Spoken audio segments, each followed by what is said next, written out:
Hello, my Chucky fans. It is nice to see your faces. Kind of odd in the middle of April, though. Usually, when we're talking about a new season of the Chucky TV series, we're right smack in the middle of October. I'd be in my studio, have it all decorated for the Spook Your Mama season, but because of the Hollywood strike, this season of Chucky was divided in two. Also, with the fact that Chucky Boy's currently in the middle of moving homes, this might all look a little weird, but we are still gonna get our Chucky talk on. So that's exactly what I'll be doing here for you guys, is I'll be breaking down Chucky Season 3, Episode 5, this episode in particular titled Death Become Her, giving you my spoiler review as well as pointing out some Easter eggs and details you might have missed, as well as speculating how this season could end. We getting them nuclear launch codes? We'll see. But it won't just be about my opinion. I love hearing from you Chucky fans down below. Are you loving Season 3 so far? I'm still willing to say I do like this season better than Season 2. I have a couple of nitpicks here and there, but I'm really enjoying this old man Chucky journey, and I'm really curious to see how they wrap it all up. But okay, starting off with episode 5 of the Chucky TV series, after they recap the last 4 episodes where Chucky had a big massacre, hoping that Damballa would then accept him back, and he could regain his powers, going back to being the menacing Chucky we know, it didn't exactly go his way, and now he's dying. Overall with this episode, I'll say it was a bit of a slow, somber start. It felt like it was the calm before the storm. There's for sure a lot of standout highlight moments in here that kept me really liking this episode. But getting into some specific things with this episode, they're really introducing a lot more supernatural elements. Although there's always been a supernatural element with Chucky and Voodoo, through the course of this episode, we were seeing the ghosts of previous Chucky victims manifest themselves in the way they were killed. Henry at one point sees the leftover remains of his favorite bodyguard Teddy. The president sees visions of his secretary that died in his office, and Price and the first lady firsthand witness the choking of Miss Fairchild, who died being strangled by the American flag. I didn't know exactly how to take this. They're obviously building up to a lot of the ghosts that died in the White House coming to life. Whether this is all part of Damballa's plan or something else going on in the background, we had to figure something like this was coming, especially with the trailer showing off that Brad Dourif will be making a physical appearance this season. And well, it's just been way too long since we've last seen him play the physical embodiment of Charles Lee Ray, although he'll be a spirit this time. I honestly don't mind a lot of these supernatural elements. Again, I feel like they go hand in hand with Voodoo. I'm just curious of the explanation why it's happening. But with that kind of being the setup, we do get to the title card of this episode that was so awesome. It starts off with a regular Chucky head deteriorating into old man Chucky,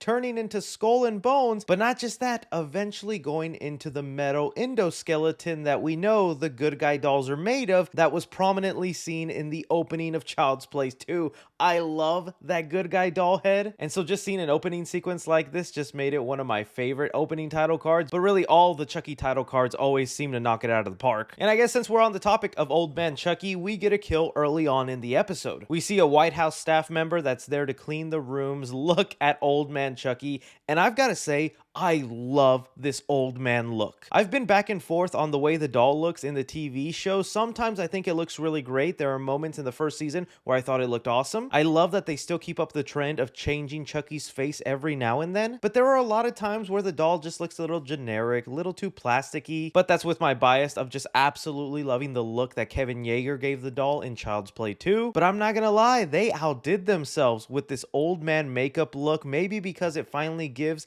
that human skin texture back to Chucky with the wrinkles and the liver spot and him balding. But I think it's such an unsettling, cool look. This might be my new top 5, top 8 looks that Chucky has had. It's giving Chucky some of that horror he's been missing. Now, of course, he goes right back into his jokey self, where after he replaces the maid's drink with bleach, he goes on to admit he's a little disappointed with himself and that he doesn't even get a thrill from doing this anymore. You could say, I'm too old for this shit. And really, there were a lot of old man Chucky jokes like that. Some of them I found kind of funny.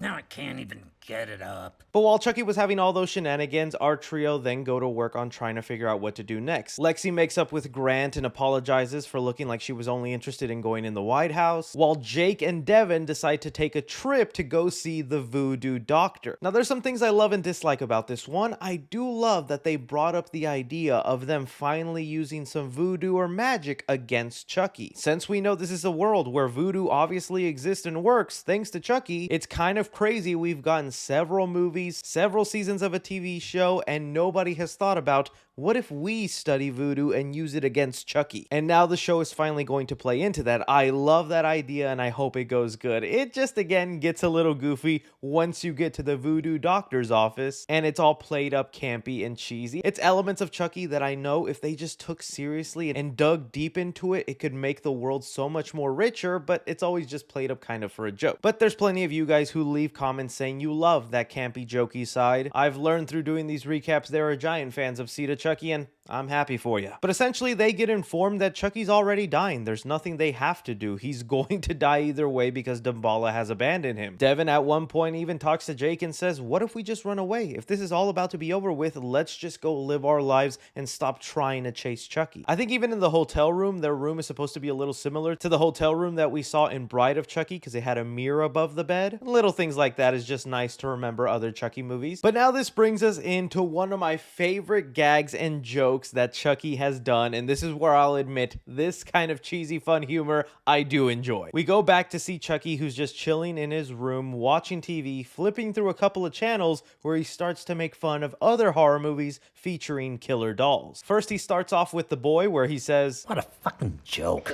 and I don't completely hate The Boy, I do like the twist of that movie, but it's nowhere near Chucky level. Then he goes on to poke fun at the doll from Dead Silence. And this one, he didn't even get a franchise. I love that line because it's true. It's one of those dolls that gets brought up every now and then, but it's like, it only had one movie. But the one I was not expecting is for Megan to show up on the screen and for Chucky to finally address this new queen of killer dolls. Little bitch, she stole my move.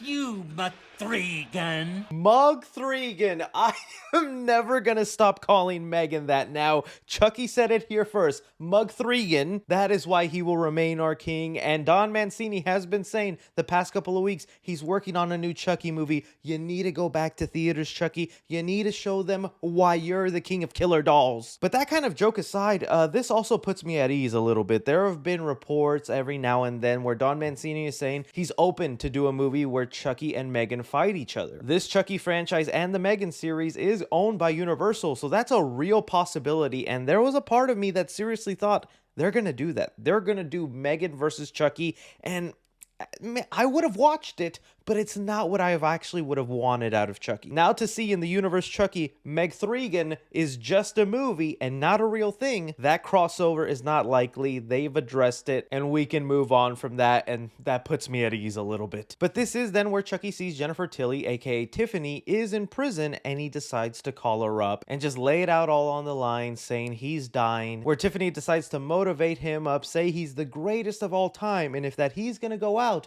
he should go out in a blaze of glory, Chucky agreeing and deciding to go to work. Leading us to what a lot of people look forward to every season of the Chucky TV series, how Chucky is gonna go about getting rid of Devin Sawa. And this kind of shocked me. I was not expecting it to happen this episode. I thought it'd be something they'd save for like the final episode and build it up a little bit more, but no. Devin Sawa's character, the president, was already kind of going crazy, hearing the ghost, imagining his dead child, and Chucky uses this to his advantage to get him in a spot where he wants and take him down. It was a brutal, nasty scene. It's one of those kills of the show I can't even show on YouTube because it will get me demonetized. So I'm gonna have to blur and censor it out a lot, but essentially Chucky hits him on the head and then just digs his hands into his eyeballs, taking them out. It was a worthy death for the recurring character of Devin Sawa. If we get a season 4, we know he'll be back, but I thought this was interesting and it's gonna only make things more interesting for the next 3 episodes if the president has died. So many characters have been dying this season where Chucky could just hide their bodies or put them away where no one notices. If the president's missing, that's kind of a big deal. But we also see Chucky decide to take his pen and the nuclear launch codes. Some of the teaser trailers for this season do show a big explosion, and well, if Chucky wants to go out,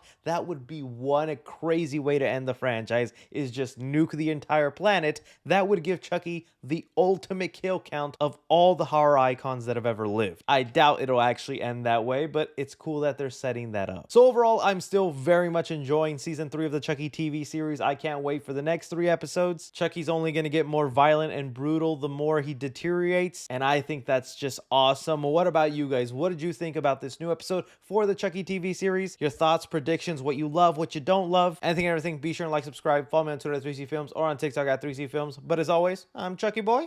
Take care.